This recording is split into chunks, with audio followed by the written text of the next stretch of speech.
Hi, I'm Steve Hands. Welcome to the Portland Alien Museum. Let me show you the headlines on the wall behind you here. One of my favorites is the Sunday Oregonian in 1947. It was July 6th on the front. Portland Alien Museum's come a long way. Yeah, it sure has. Wow. And Roddenberry 9 just discovered some amazing things. Amazing.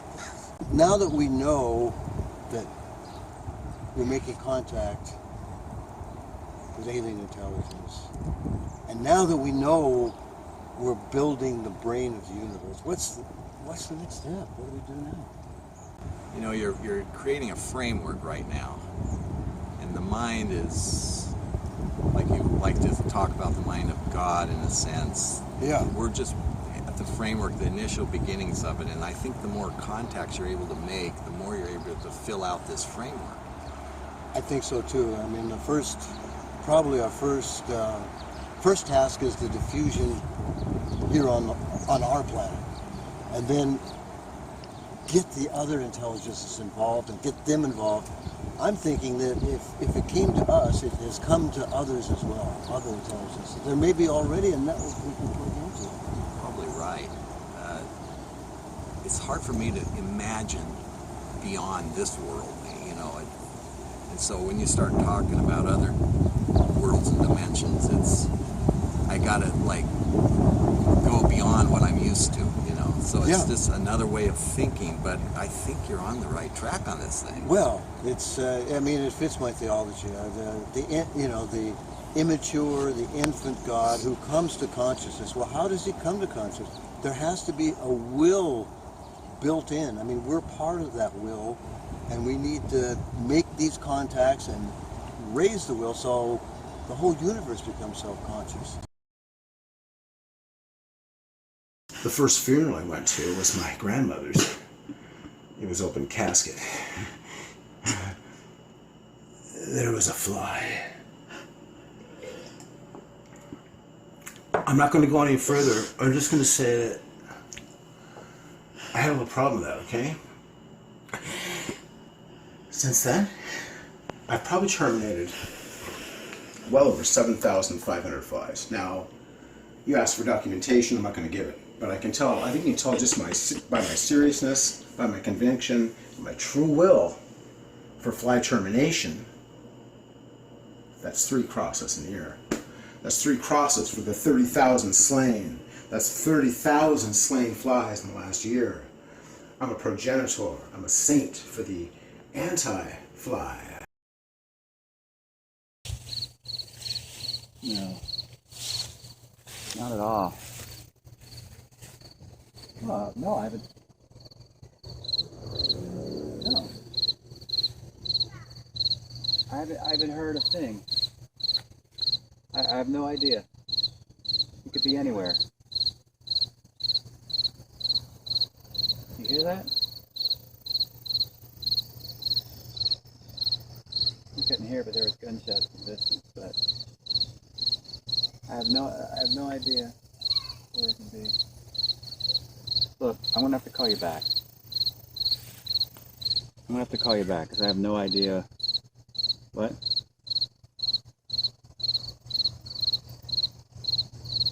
You there? Hello? Hello?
I was offered a free ticket to New York, so I took it. Back in the States, back at Scarsdale playing gin with Billy, gin and tonics. The teacher was with me. Oh, and then they started playing together. Billy said he'd take care of the antiques at Roosevelt's there in Scarsdale. So we carted him off.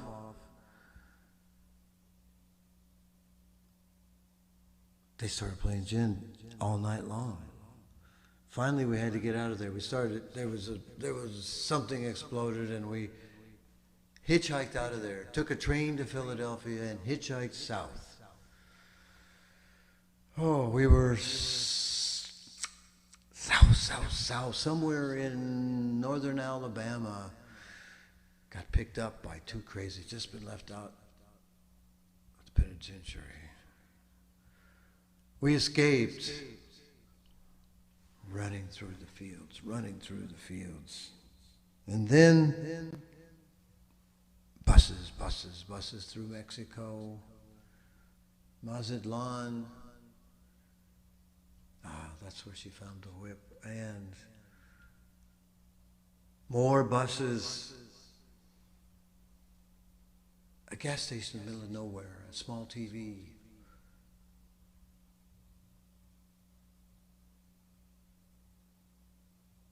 The Thrill in Manila, Muhammad Ali, and Joe Frazier. Then back in the motel room, gambling. I left early that morning, left her sleeping. Went back to GTU. I'm back.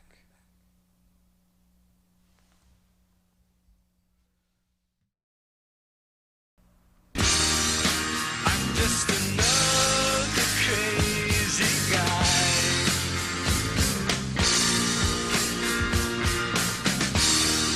Playing that love was another high. Just another high. Couldn't believe my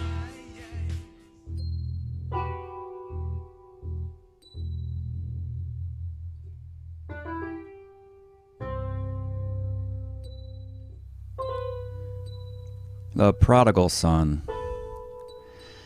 GTU receives Frank like the prodigal son, gives him a sunny apartment on Benvenue, and a job at the library shelving books.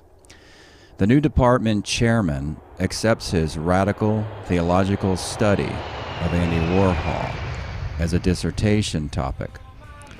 She suggests the AAR meeting in Los Angeles. TJJ Altizer's the keynote speaker. So the Beverly Hilton, room 210. Shortly after lunch, he declines a water glass of old Granddad, and they go straight into the death of God. After an hour, Frank understands the dialectical significance of Altizer's deception. He made the cover of Time as the brilliant Southern theologian who crossed the Übermensch with New Testament gospel. He's tanned and fit. He looks like James Mason. He's a master of mirrors and sources. He's recruited Blake and Nietzsche as barkers for his predetermined investigations. He tracks the original quote to Hegel. And now the death of God is testimony to the birth of Christ.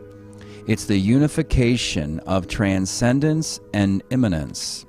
It's the Christological dogma of the Church, recycled through its most radical critic. As Frank heads for the door, Altizer takes a rip and says, "You're trying to do theology without faith. You're impossible, Frank, potentially satanic. You'll find that all philosophy presumes a theological core. If I meet a saint of Nietzsche, that's the way it is. You're the alien in this house." Their conversation spits, rages, and spills into the evening seminar held in a biology lecture hall. Altizer's unshaven, glaring in the French academic style, as Rubinstein revalues the Jewish covenant to include Christians and Muslims. All eyes are on TJJ as he takes a nip from a pocket flask and replies with a mock critique of Jacques Derrida, deconstructing Nietzsche's spurs. Inspired by Altizer's stylish deflection of Rubinstein's idea, Frank stands to ask a question and goes right into a rant. What you consider modern Christianity, Judaism, Islam, are the surviving vessels of the Babylonian mysteries, devoted to zero. You worship nothing. You sacrifice your precious one, your firstborn son, your Adam, your Jesus, your sacrificial one, to nothing. Your bloody child sacrifice is your fear and hatred of life. Your bloody child sacrifice is your depraved social contract with the church and the nation state. You claim redemption of your sins through the grace of God. But this stain, ladies and gentlemen, is permanent. This stain, ladies and gentlemen, is you. Because you continue to worship Baal in Jesus. Because you continue to worship Moloch in Christ. If you had Tillich's ultimate concern, you would affirm the bright bounty of life. You would affirm the physical and mental health of all future generations. But you understand no such ultimate. You have no such concern. You try to kill yourself by proxy. Destruction of the other becomes your Christian practice. Torture of the other becomes your Christian prayer. You have the virulent marks of mammon on every inch of your lizard skin. Theology, as you practice it, ladies and gentlemen, substitutes the false for the true, living death for life, zero for the one, and every natural number for one and every natural number. Theology, as you practice it, ladies and gentlemen, is both alibi and apology for the unnatural powers of nihilism. It allows Marduk to command Los Angeles. It allows a moron to be president of the United States. It allows America to attack the world. It allows America to attack itself. Until this new America is the official memory, and the American dream is the universal nightmare. For theology to be real, ladies and gentlemen, it must first destroy these Babylonian towers. It must protect and empower our children. It must make the truth human and the human true. Ladies and gentlemen, I ask you tonight, scholars, where is your natural instinct? Where is your human truth? I say your Christian faith is a lie, a mask for world negation and mass suicide. Ladies and gentlemen, my ultimate concern is a healthy man. What's yours? My ultimate concern is a healthy God. Ladies and gentlemen, what's yours? God is the infant universe who needs our guidance, who needs our intelligent will to power. Ladies and gentlemen, God needs our consciousness. I ask you tonight, who among you has the will to defeat zero? Who among you will join me in this great work of raising God? Here, the distinguished professors on the panel erupt, gasping and cursing. Satanist! Gnostic! Kabbalist! Fool! Shouts Altizer, falling backwards off his chair. This is where you lose eternity. In tense moments of theater like this, the real danger usually comes from the audience, so Frank steps quickly to the speaker's table. As the students yell obscenities and block the doors, Rubinstein's cool, massaging the microphone. TJJ Altizer has lost consciousness and requires immediate medical attention. Would someone please call 911?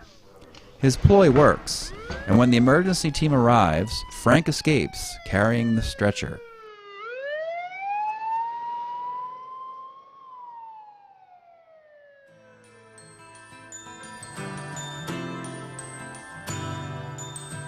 Hello, my love. I heard this from you. Red magnet said all through the morning rain, I can the sun doesn't shine. Rainbows and waterfalls. He expects a chilly reception back at GTU, but rumors twist the facts. One report has Altizer wildly applauding. Another has Rubenstein agreeing in principle with something Frank never said. He suddenly has national academic stature. His second comprehensives are pro forma. A glass of sherry and tangential conversation with sympathetic UC professors and Dean Welch. The only thing left is typing the dissertation. So he walks Sacramento to the Key Club to celebrate with a few hands of poker. He's playing at the back table when Jake the Rake appears on his right, smoothing a thin new goatee. Letitia's at his elbow with a cup of coffee and a medium stack of chips. See her kiss Jake with maternal affection. See her take a long drag of his cigarette. See her flash her new wedding ring.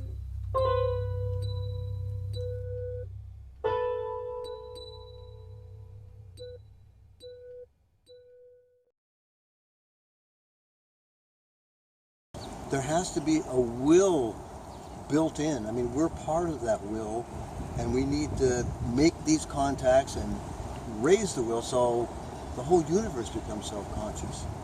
Yeah, I think I like what you said as we were walking down, that possibly our world adds a dimension that maybe some other worlds can't. Yeah, I think there's a mammalian, emotional, and Emotion, rhetorical. I've noticed in the information we get from many sources, these ETI sources, there's no emotion, there's no sense of persuasion. I remember too from some of these other contacts that there are certain similarities in some of the contacts too. Yes. I mean, I remember when you went to that planet and you felt everything was alive with music. It was just bizarre. I was walking through a field and every blade of grass vibrated at a different frequency, therefore producing new notes of music that I had never heard before. Wow. I'm used to 88 keys on a piano, and there were millions of blades of grass, each one with a different frequency. And it's all somehow harmonious, making a kind of music. It wasn't noise. Right, so it was something I could identify with, but yet...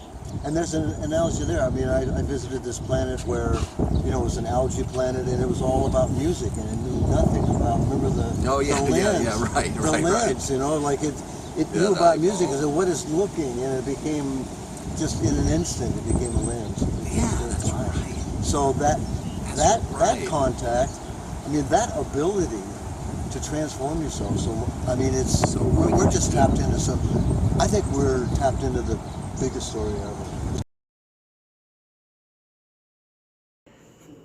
In fact, you might call me a friend to those that would eradicate pestilence. Yea, though may festereth. Yea, they lay low. Yea, they may be the arbiters of evil. Yea, they may be small. They may yet be edifications of aliens. I thought about this the other day. Now, we were actually communicating with aliens, and now we have this sudden influx of larger than average houseflies. I don't cotton to any kind of housefly in my home, but what I wanted to really examine was this profound change in terms of the immediacy of this fly population influx. Now there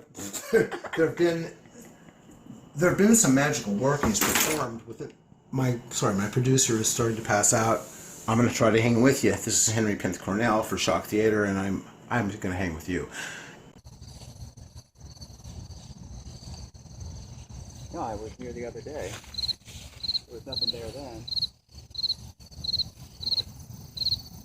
Was there anything around? No. I have no idea.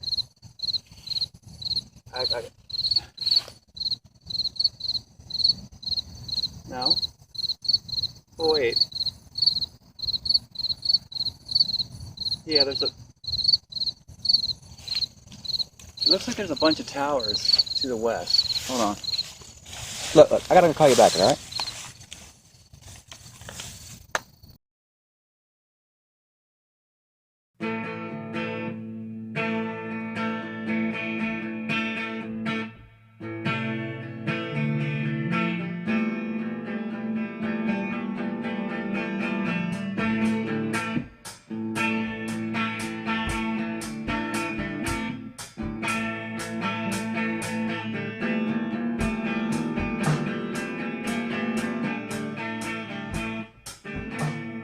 Gardena.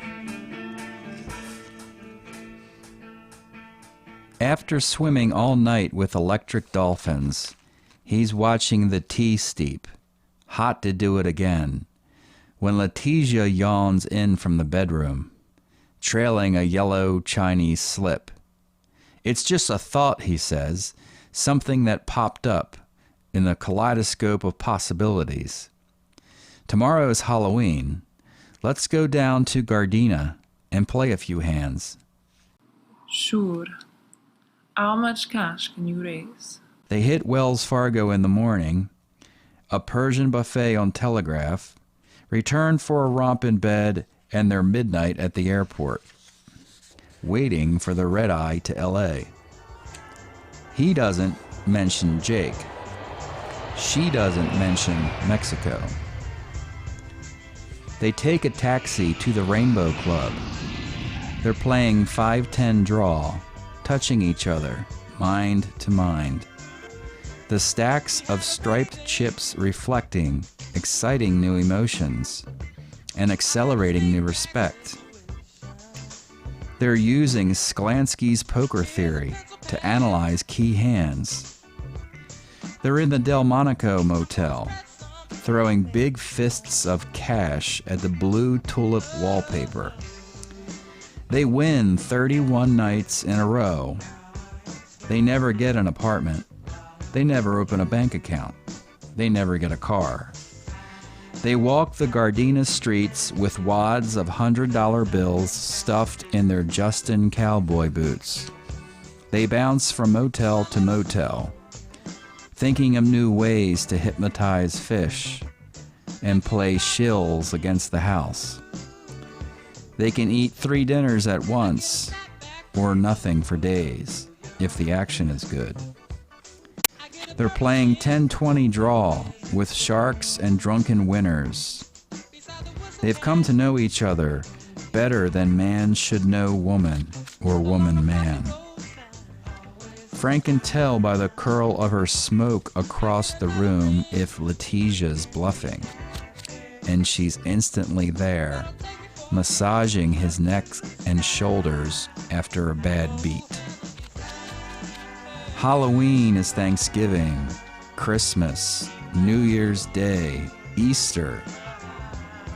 Now they're playing 2-4 lowball at short morning tables with the broken and botched.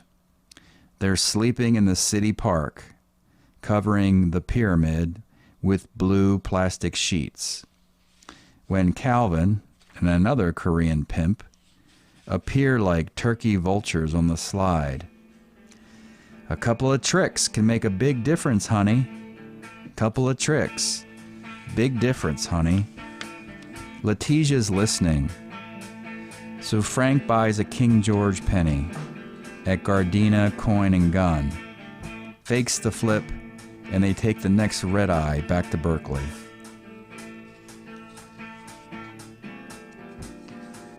Jesus said to go into all the world and preach the good news to all creation. Jesus knew then, and he knows now, that the world needs to hear his message of salvation.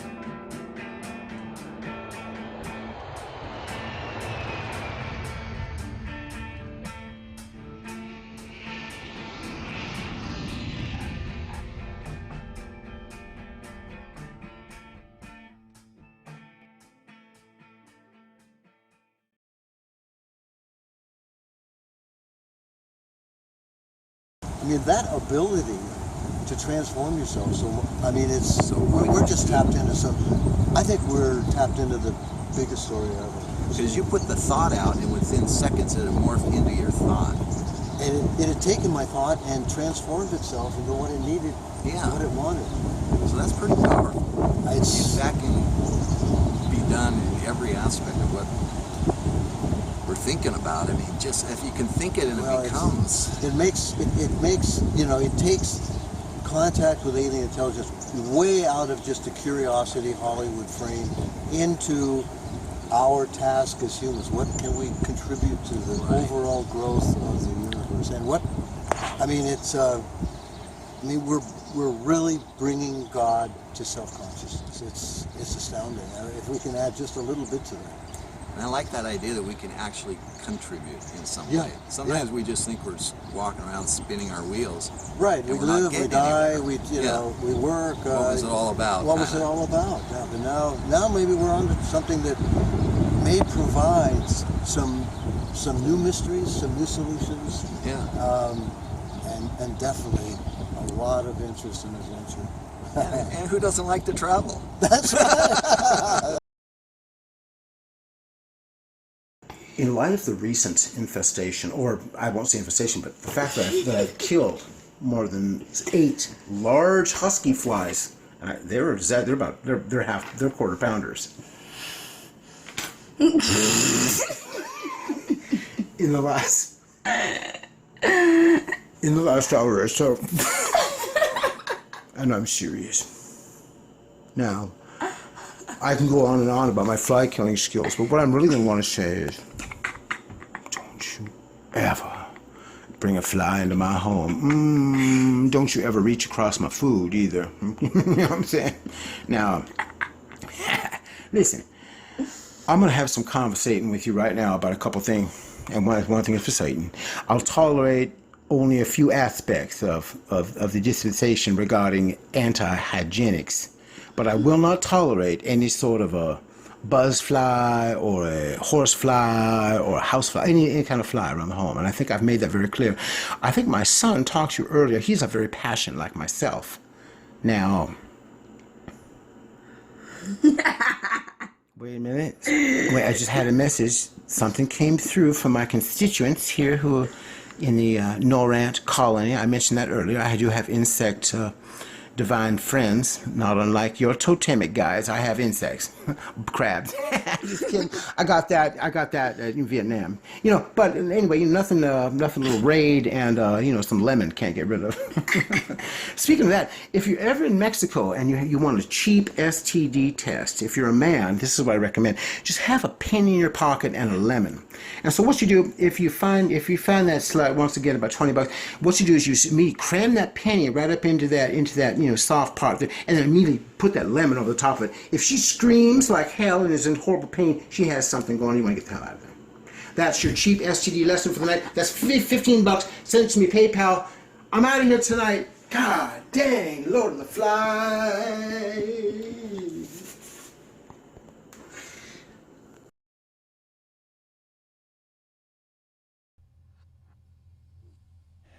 Over the rim. They're crashing the Hillgard apartment when a friend drops by with acid and they trip to Tilden Park. The trails don't make sense. There's poison oak everywhere. They make love on a granite boulder and come back scraped, bruised, thirsty for beer, convinced LSD is dead. Frank has a hard time sleeping. He's woozy for 2 days. And then the sores come out. His face, his neck, his penis and balls are covered in itchy ooze. It's red, it's white, it's leaking where he scratches. It's swollen grotesque. He's hallucinating faces and places as Letitia watches from a cane chair, reading Cannery Row, checking the bubbling lentil soup. I'm flying to Milan tomorrow. See a doctor if it gets worse. It's over. We're even now. Don't try to follow me. You will be sorry. It's a week of rest and bootleg penicillin before Frank can think straight. His penis finally looks okay. He walks to the North Side Market and steals a tin of smoked oysters to speed his recovery. He's typing in the library when he sees the white goddess in every woman reading, every woman dreaming, and every woman is Letizia. He's hopelessly invaded, totally possessed. Dr. Welch is cordial at their last meeting. Now that your doctorate's complete, you'll be receiving some intriguing offers soon. I'd like to see you here at GTU, but our policy requires a distance of 3 years. You might consider Harvard or Princeton. Altizer sent us a letter naming you the next great American theologian. If you can give up sleeping on floors and chasing foreign skirts, I'll assist you to the best of my ability in securing the academic post of your choice. Frank shakes the dean's hand sincerely, but this isn't his destiny. All memory is volcanic, says Frank to a past Frank. It's not the country of his childhood. He hates this new America. They trash the Constitution and every defining amendment. They corrupted the Supreme Court and every judge downstream. They installed electronic surveillance in every brain and bedroom. They sold out America to the brokers of nihilism, and the American people don't care. Now he understands Aristotle. Sometimes flight is the most brilliant, the most efficient way to fight. Over the rim of his wine glass, maybe Frank sees Letizia swinging down LeConte Avenue in a blue blouse and pleated white skirt. Maybe Frank prefers to live on the wind.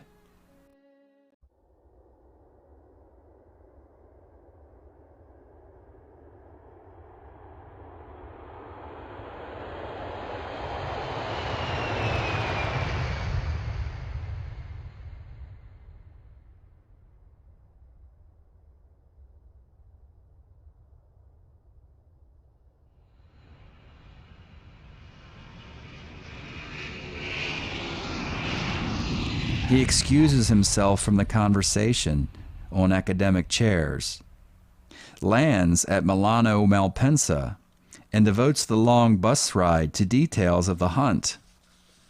She once worked for a magazine with an office near Piazza Repubblica, so he stands under green florist awnings to catch her upcoming the Metropolitana. It's the third day, a little after 5. Letizia's walking by. She's got a split lip and a shiner. She's got a new lover, a Florentine poet. No. She doesn't want espresso. No. She doesn't want to play roulette in Venice. Caridwen, I love you. No. I told you not to come. I said you'd be sorry.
my girlfriend told me that she saw a pixie run from her meditation candle toward our altar, which sits in the east part of the house.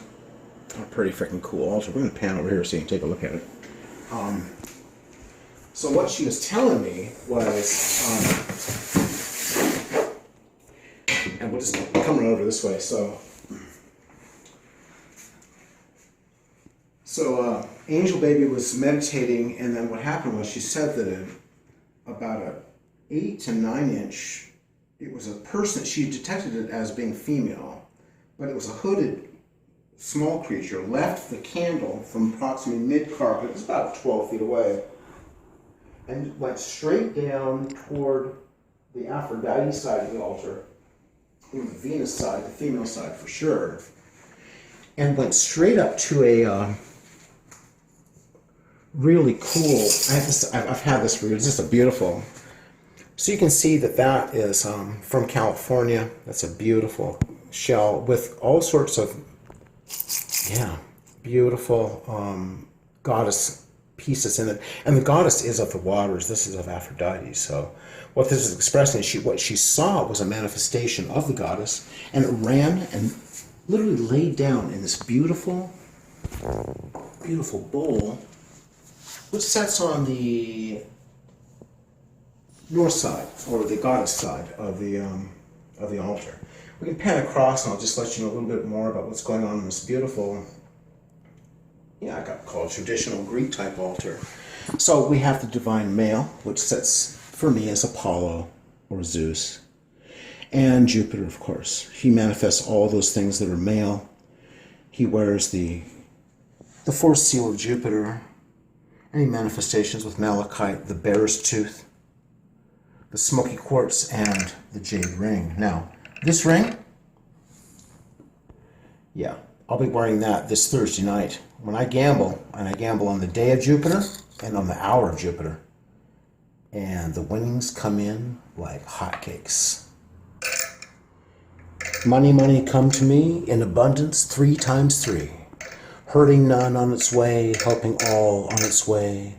Money, money, come to me in abundance 3 times 3. Oh, that's a little spell for you. You just got a little bonus. Hey, we're always wanting to share just a little bit. Remember, to know, to dare, to will, and to keep silent.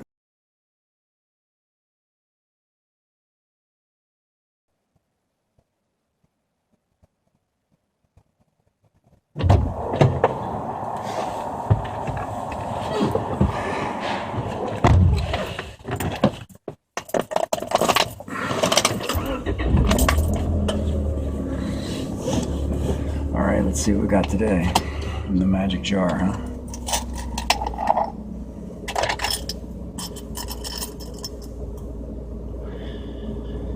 Number 37, flip the kill switch. Right? Flip the kill switch. Okay. I remember that one. Yeah, that's the one where there was some dialogue, and then after the dialogue, there was a musical intro, and then after that there was this blurry images. Then there was some grainy footage, and then a monologue. And then after the monologue, there was more colorful pictures, I believe.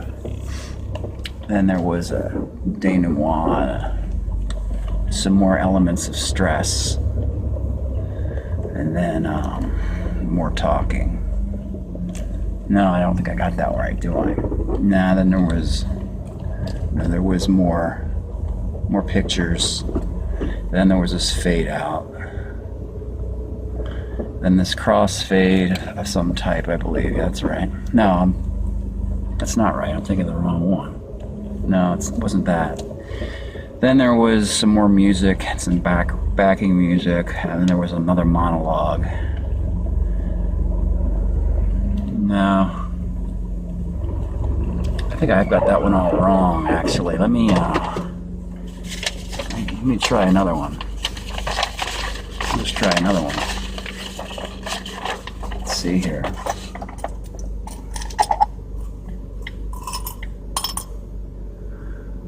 Oh, did that one. Did that one. Let's see. Did that one. That one. Yeah, all that. Yep.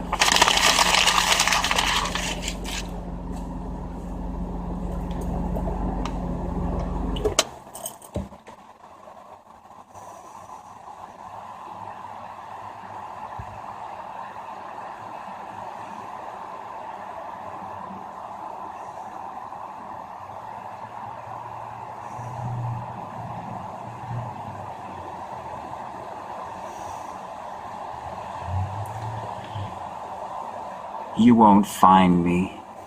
You won't find the city. You can look, you can monitor, you can investigate, but you will not find us. Because we have the power, and you are nothing. You are dying. You will not be remembered. We have the trigger.